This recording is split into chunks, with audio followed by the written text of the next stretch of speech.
കുറിച്ചൊക്കെ നമുക്ക് ഇനി അന്വേഷിക്കേണ്ടിയിരിക്കുന്നു. ഇത്രയും നാൾ തന്റെ അർച്ചന എവിടെയായിരുന്നു, എന്തായിരുന്നു, എന്തുകൊണ്ട് അർച്ചനയ്ക്ക് ഓർമ്മയില്ലാതായി എന്നൊന്നും നമുക്ക് വ്യക്തമായിട്ട് വിവരം കിട്ടിയിട്ടില്ല.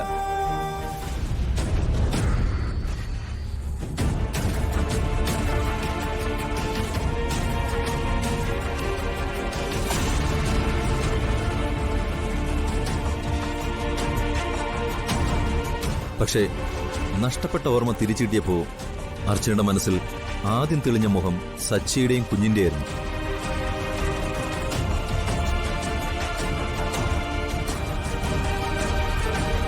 നിങ്ങളെക്കുറിച്ചാണ് അവൾ അന്വേഷിച്ചത്. അതിൻ്റെതായ ഒരു മാനസിക വിഭ്രാന്തിയിലാണ് അർച്ചന ഇപ്പോൾ ഉള്ളത്.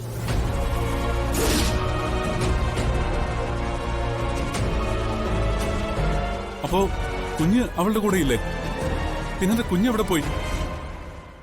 ഇത്രയും നാള് സ്വന്തം കുഞ്ഞാണെന്ന് കരുതി തന്നെയാണ് അർച്ചന ആ കുഞ്ഞിനെ സ്നേഹിച്ചതും കൊണ്ടുനടന്നതും എല്ലാം. സാറ് എന്തോന്നാ പറയുന്നത്? സ്വന്തം കുഞ്ഞല്ലാതെ അർച്ചനയുടെ കയ്യിൽ വേറെ കുഞ്ഞ് എങ്ങനെ വരും? എത്ര നാളായെന്നറിയോ സാർ ഞാൻ എന്റെ അർച്ചനയെ ഒന്ന് കണ്ടിട്ട്. അവളെ കുറിച്ച് ഓർക്കാത്ത ഒരു നിമിഷം പോലും എന്റെ ജീവിതത്തിലില്ല. അവളെ കാണാൻ എനിക്ക് ധൃതിയായി സാറേ. കാണാം, നിങ്ങൾ തമ്മിലുള്ള കൂടിക്കാഴ്ച കാണുന്നത് എനിക്കും സന്തോഷമുള്ള കാര്യമാണ്. ഗാഥ സർ. അതെ, അർച്ചന ഓക്കെ അല്ലേ?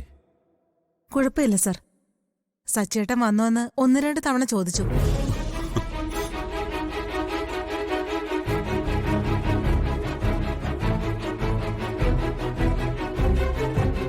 അർച്ചനയ്ക്ക് വേണ്ടിയുള്ള തന്റെ എല്ലാ അന്വേഷണങ്ങളും ഇവിടെ അവസാനിക്കുകയാണ്.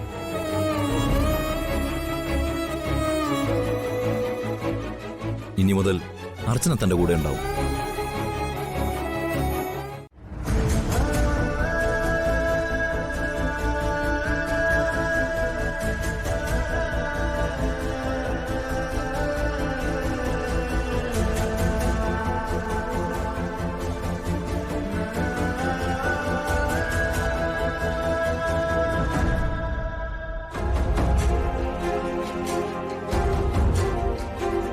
ചെല്ല്.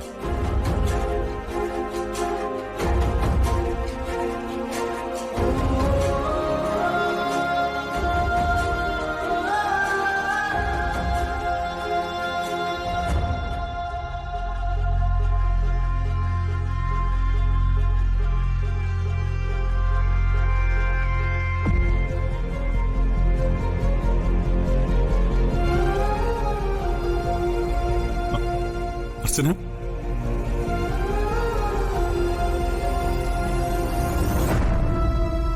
സച്ചേട്ടാ,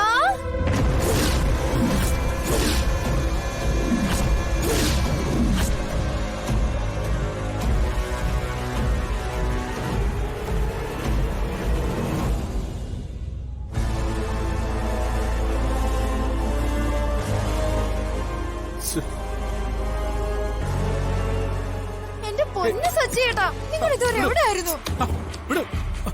നിങ്ങൾ ആരാ? ഞാൻ ആരാണെന്നോ? എന്റെ പൊന്ന് സച്ചേട്ടാ, എന്നോട് ഇങ്ങനെ ഒന്നും പറയല്ലേ. ഞാൻ നിങ്ങൾ ഉദ്ദേശിക്കുന്ന ആളല്ല. ഞാൻ വീടില്ല. ഞാൻ എത്ര തെരഞ്ഞെന്നറിയോ? സച്ചേട്ടൻ എവിടെ പോയത്? എത്ര കാലമായി സച്ചേട്ടൻ എന്നെ വിട്ടു പോയിട്ട്? എന്തിനാ സച്ചേട്ടാ നമ്മുടെ കുഞ്ഞിനെ എന്നെ വിട്ടിട്ട് പോയത്? സാറേ ഇതെന്റെ അർച്ചനയല്ല. സച്ചേട്ടൻ തന്നെയാ. ഇങ്ങനെ കണ്ണി ചോരയില്ലാത്ത വാക്ക് പറയില്ല സച്ചേട്ടാ. ഞാൻ സച്ചേട്ടന്റെ അർച്ചന തന്നെയാ. നമ്മുടെ കുഞ്ഞിന്റെ കാര്യം ഓർത്തെങ്കിലും എന്നെ ഉപേക്ഷിക്കല്ലേ സച്ചേട്ടാ. നിനക്ക് ആള് മാറിയതാ? എനിക്കൊരാള് മാറിയിട്ടില്ല. നമ്മൾ ഒരുമിച്ച് ജീവിച്ച ആ നാളുകളൊക്കെ സച്ചേട്ടൻ മറന്നുപോയോ? ആ സച്ചേട്ടാ, നമുക്ക് വീട്ടിൽ പോവാം. നിങ്ങളൊന്ന് വിട്ടെ. ഏത് വീട്? ആരുടെ വീട്ടില്? എന്റെ ഭാര്യ അർച്ചനെ കാണാനില്ലെന്നുള്ളത് സത്യം തന്നെയാ. പക്ഷെ അത് നിങ്ങളല്ല. അല്ല, അത് ഞാൻ തന്നെയാ. സച്ചേട്ടന്റെ അർച്ചന വേറെ ആരുമല്ല. നിങ്ങൾക്ക് എന്താ മലയാളം പറഞ്ഞാൽ മനസ്സിലാവത്തില്ലേ? അയ്യോ സാറേ, ഈ സച്ചേട്ടൻ പറഞ്ഞത് കേട്ടില്ല. എനിക്ക് സഹിക്കാൻ വയ്യ സാറേ. ഒന്ന് പറഞ്ഞ് സമ്മതിപ്പിക്കും സാറേ. കളക്ടർ കുടിച്ച പഴങ്കഞ്ഞ് ഇപ്പൊ വൈറലാ. സോഷ്യൽ മീഡിയയിലെ വീഡിയോ കണ്ടപ്പോ തൊട്ട് വരണം വിചാരിക്കുക. ഇനി ഒരു ഗ്രൂപ്പ് ആളുകൾ വരുന്നുണ്ട്. ഓ ആയിക്കോട്ടെ. മൊത്തം 10-15 പേര് കാണും. ആ ദേ ഇപ്പൊ റെഡിയാക്കി തരാം. ആ അനക്കെ വേഗം അമ്മയോട് പഴങ്കഞ്ഞി കൊണ്ടുവരാൻ പറ. ശരി ഇരിക്കേ. കൈ കഴുകാൻ വെള്ളം എവിടെയാ? ആ ദേ അവിടെ ഉണ്ട്. ആ കൈ കഴുകി കൊണ്ടിരുന്നോളൂ. കൈ കഴുകിട്ട് വരാം. സന്ദീപേട്ടാ നീ പെട്ടെന്ന് റെഡിയാക്ക്. ആ താ ഇത് മോളൊന്ന് കഴുകിയെടുത്തേ. ആ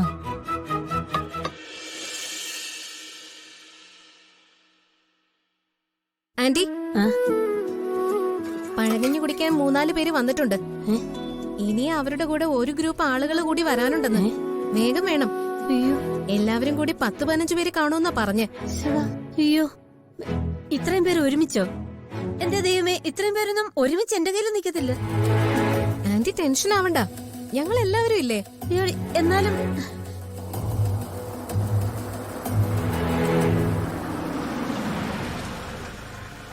ദേ ആളുകൾ പിന്നെയും വരുന്നുണ്ട്. ഇവരുടെ കൂടെ ഉള്ളവരായിരിക്കും. ചേട്ടാ ഇത് നിങ്ങളുടെ കൂടെ അല്ല, ഉള്ളതല്ല. അവര് വരുന്നതേ ഉള്ളൂ. ആ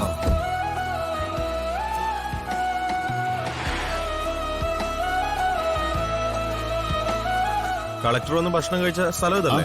അതെ, വരൂ. കളക്ടർ ആ സോഷ്യൽ മീഡിയക്കാരോടെ ഈ പഴങ്കഞ്ഞിയുടെ രുചിയെക്കുറിച്ച് പറയുന്ന കേട്ട് തപ്പിപ്പിടിച്ച് വന്നതാ. ഓ പഴങ്കഞ്ഞി ഉണ്ടല്ലോ അല്ലേ? റെഡി ആവുന്നേ ഉള്ളൂ.